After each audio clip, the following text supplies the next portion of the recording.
Once upon a time, in a small, vibrant village, in between the lush hills and flowing rivers, lived two sisters, Amina and Fatima. Their beauty was renowned far and wide, but it was their deep bond and unwavering love for each other that truly set them apart. Amina, the elder sister, had a gentle grace that endeared her to everyone she met, while Fatima, spirited in nature, brought joy and laughter to their home. The sisters spent their days helping their mother with chores, weaving baskets, and telling stories by the fire. Their lives were intertwined, and they shared every joy and sorrow. Amina once said, "Fatima, no matter where life takes us, we will always have each other." Fatima would laugh and reply, "Of course, Amina, you are my heart." As they grew older, their paths began to diverge. Amina caught the eye of Kofi, a respected and prosperous man in the village. Kofi was known not only for his wealth, but also for his wisdom and kindness. It wasn't long before he asked for Amina's hand in marriage, and their wedding was a grand celebration that brought together the entire village. Fatima stood by her sister's side, beaming with happiness. However, fate dealt a cruel hand.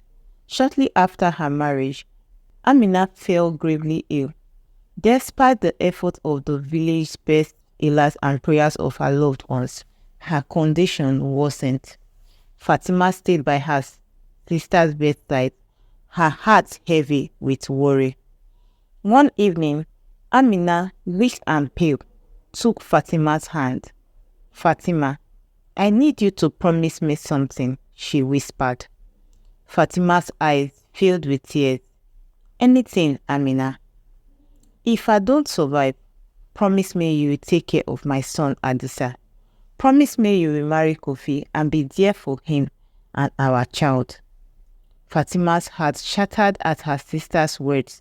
She wanted to refuse, to tell Amina that she would recover, that everything would be fine. But the look in Amina's eyes told her that time was running out. Swallowing her tears, Fatima nodded. "I promise, Amina, I will take care of the Adisa and I will marry Kofi." With that promise, Amina closed her eyes, a peaceful smile on her lips, and took her final breath. The village mourned the loss of a beloved daughter, and Fatima felt a deep emptiness within her. Yet she was determined to honor her sister's last wish. The days following Amina's death were filled with sorrow. The village mourned deeply, and the once lively household was now shrouded in silence. Fatima took on the responsibility of caring for Adisa, who was too young to understand the loss of his mother. Every time she looked into his innocent eyes, she was reminded of her sister's love and the promise she had made. Kofi, devastated by his wife's death, retreated to himself. He spent hours at Amina's grave, talking to her spirit and seeking solace in memories. The villagers whispered about his grief, and many wondered how he would cope without Amina. Fatima, despite her own heartache, remained strong. She knew she had to be there for Kofi and Adisa. She prepared meals, tended to the household, and sang lullabies to Adisa. Her voice was a soothing balm in the quiet night. But deep inside, Fatima was struggling with her own emotion. She missed Amina terribly and often found herself talking to her sister in her dreams. One evening, Kofi approached Fatima. "Fatima, I am deeply grateful for everything you are doing," he said, his voice filled with sorrow. "Amina was right to trust you.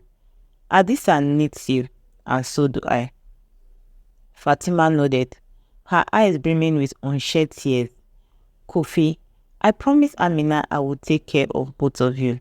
We will get through this together."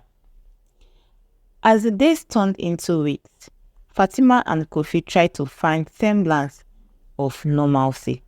They spoke of Amina often. sharing stories of her kindness and strength. This bond, forged in shared grief, slowly began to heal their hearts. But the road ahead was fraught with challenges. Kofi's mother, Nanaya, and his sister, Esi, harbored resentment towards Fatima. They saw her as an outsider, someone who had taken advantage of a tragic situation. Fatima, determined to honor her sister's memory, braced herself for the trials to come. Nanaya was a formidable woman, respected and feared in equal measure. She had raised her sons with strict discipline and had high expectations for her family. When Amina was married to Kofi, Nanaya had welcomed her warmly. But with Fatima, it was different. She couldn't shake that feeling that Fatima was overstepping her bounds. One morning, as Fatima was preparing breakfast, Nanaya entered the kitchen with a stern look. "Fatima," she began, her tone icy, "we need to talk." Fatima paused, her heart trembling slightly. "Yes, Nanaya."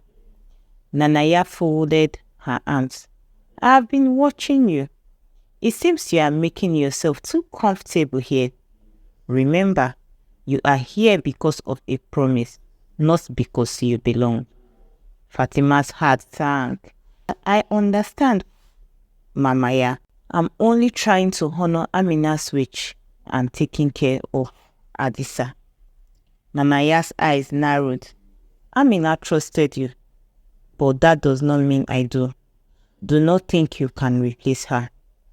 Fatima nodded, swallowing her pride. "I would never try to replace Amina. I just want to do what is best for Adisa and Kofi." Nanaya left the kitchen without another word, leaving Fatima feeling small and unwelcomed. Despite the harsh words, Fatima resolved to stay strong. She remembered Amina's trust and love, and that gave her strength. Later that day, as Fatima was tending to the garden, Esi approached her. "You know," Esi said with a smile, "Mother is right. You don't belong here." Fatima straightened, meeting Esi's gaze. "I am here for Adisa, and that is all that matters." Esi laughed, a mocking sound. "We'll see how long you last." The days turned into weeks, with Nanaya and Esi constantly finding ways to make Amina feel unwelcomed. They would criticize her cooking, rearrange her work, and spread rumors about her intentions. Fatima endured it all with quiet strength, focusing on her promise to Amina. Despite the constant mistreatment from Nanaya and Esi, Fatima found solace in her memories of Amina and the bond she had with little Adisa. The boys' laughter and innocent questions brought light to her darkest days. She often took him for walks by the river, where they would collect pebbles and listen to the birds sing. One afternoon, as we were returning from the river, Adisa looked up at Fatima and asked, "Auntie Fatima, why do Grandma and Auntie Esi not like you?" Fatima knelt down to his level, her heart aching at his question. "Adisa, sometimes people are sad and hurt inside, and they don't know how to show it, but we must always be kind and patient with them." Adisa nodded solemnly. "I love you, Auntie Fatima, and I love Mama too." Fatima hugged him tightly.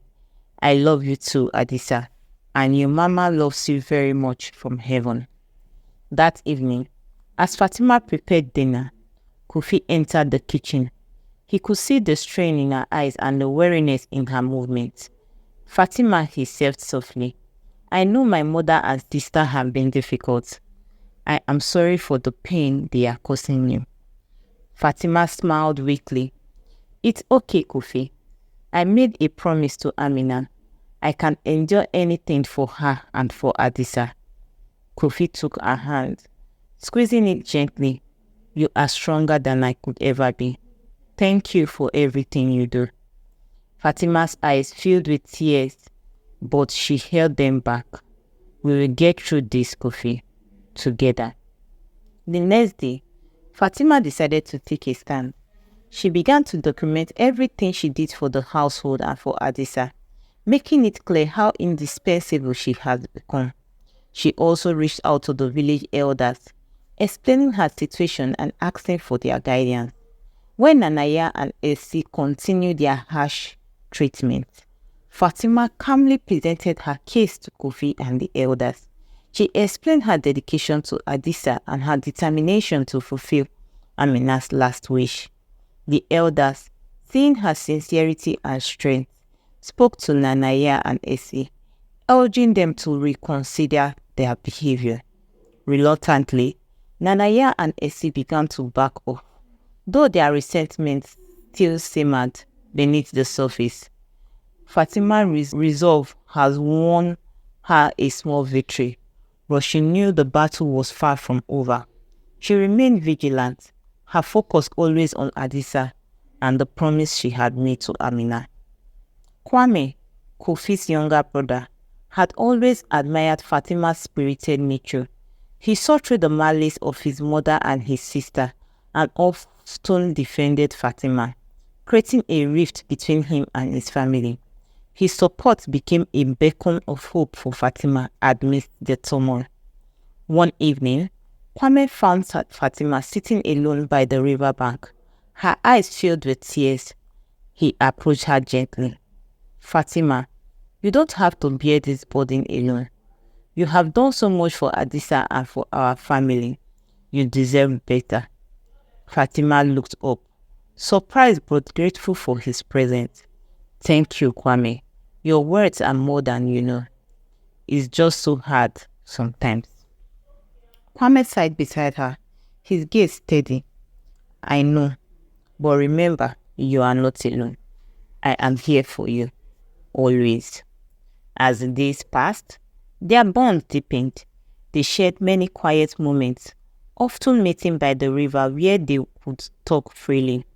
Kwame's kindness and unwavering support slowly began to heal Fatima's wounded spirit. She found herself looking forward to their conversation and cherished his company. One afternoon, as they were walking back from the river, Kwame spoke up. "Fatima, you have a heart of gold. You've sacrificed so much for Adisa and Kofi, but what about your own happiness?" Fatima paused, her thoughts swirling. "Kwame, my happiness comes from keeping my promise to Amina. Adisa needs me, and I must honor her wish." Kwame nodded, understanding her commitment. "I respect that, Fatima, but remember, you deserve happiness too. Don't forget to take care of yourself." Their bond did not go unnoticed.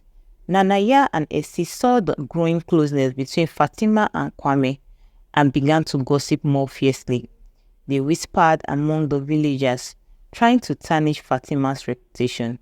Yet, despite their efforts, Fatima and Kwame's relationship remained strong, built on mutual respect and understanding.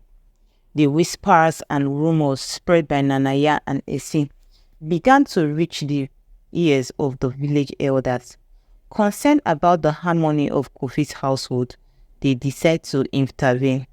One evening, the elders called a meeting, summoning Kofi, Fatima, Nanaya, and Essie to discuss the growing tensions.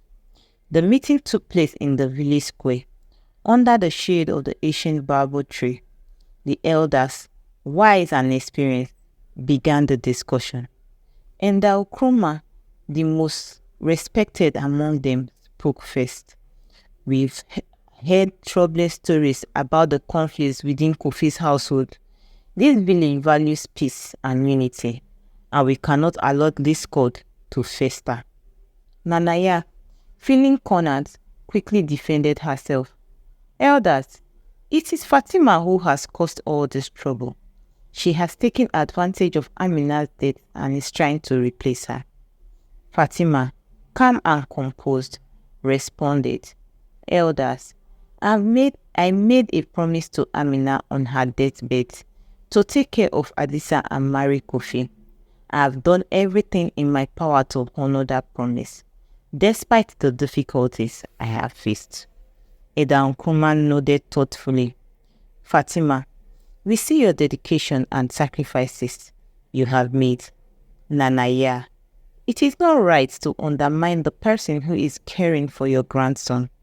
Family should support one another, not tear each other apart. Kofi, who had been silent until now, spoke up. Elders, I am grateful for Fatima's dedication and care for Adisa, but the strain on our household has been immense. We need to find a solution that brings peace and respects Amina's memory. The elders deliberated for a long time. Finally, Eda Nkrumah addressed the family.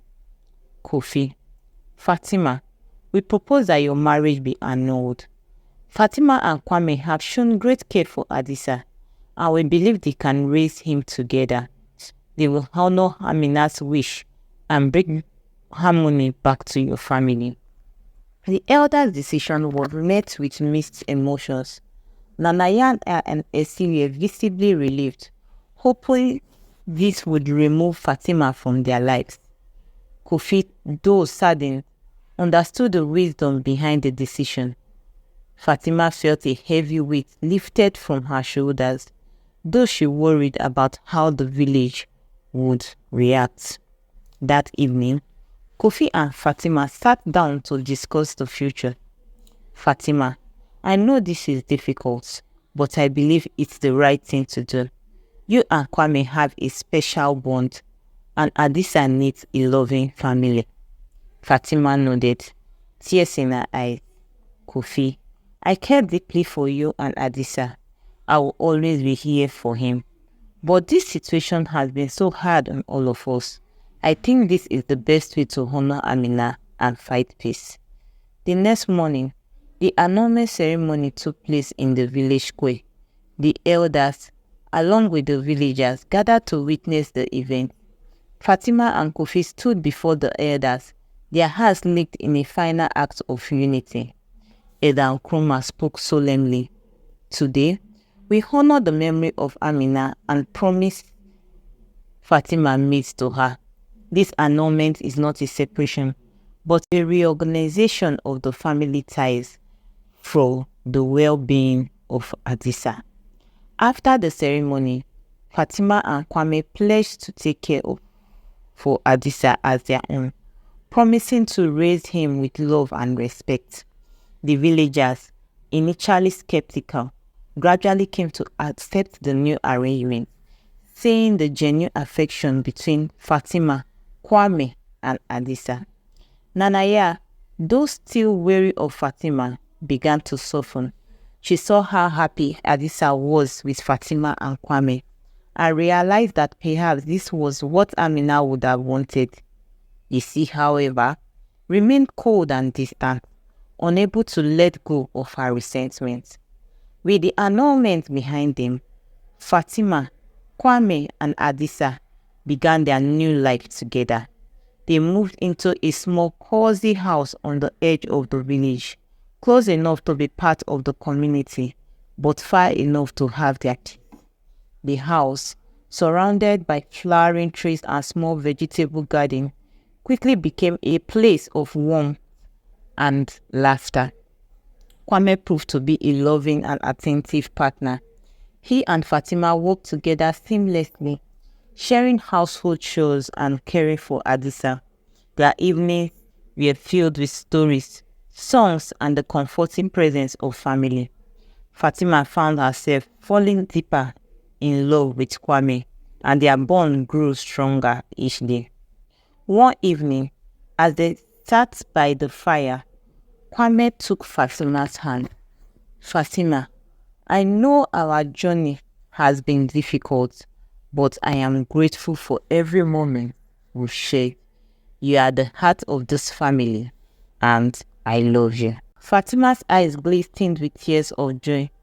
Kwame, I love you too. Together, we can overcome anything. Their love story, born out of hardship and loyalty, became a source of inspiration for the village. People began to see Fatima and Kwame not as a scandal but as a testament to the power of love and commitment. Even Nanaya, in her quiet moments, started to appreciate the peace and happiness that now surrounded Adisa.